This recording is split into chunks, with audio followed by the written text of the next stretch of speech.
وكذلك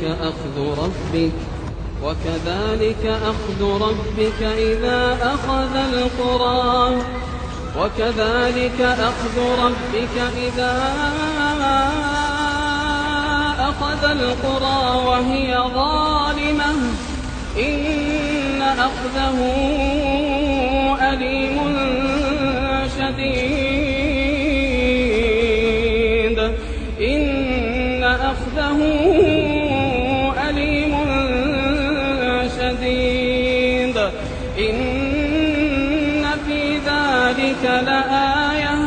إن في ذلك لآية لمن خاف عذاب الآخرة ذلك يوم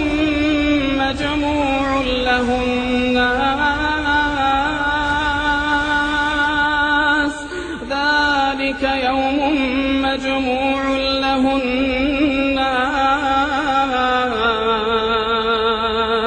وذلك يوم مشهود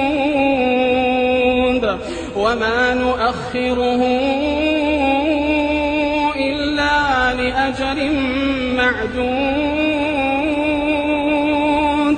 يوم يأتي لا تكلم نفس إلا بإذنه فمنهم شقي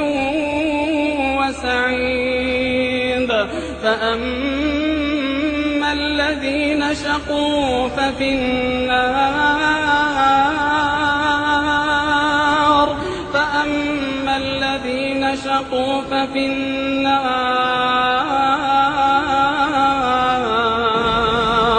لهم فيها زفير وشهيق خالدين فيها ما دامت السماوات والأرض إلا ما شاء ربك إن ربك فعال لما يريد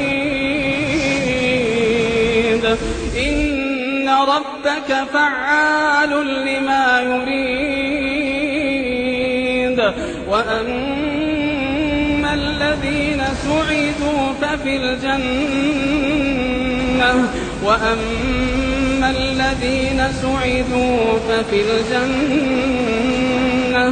ففي الجنة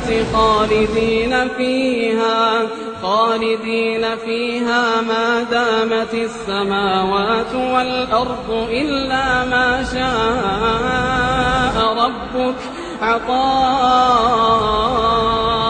غير مجذوذ فلا تك في مرية مما يعبد هؤلاء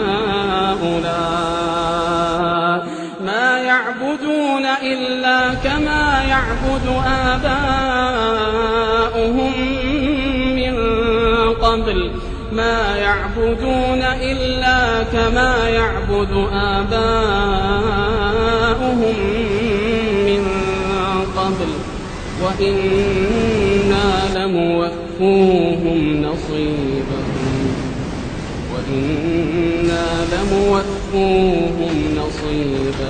غير ممنون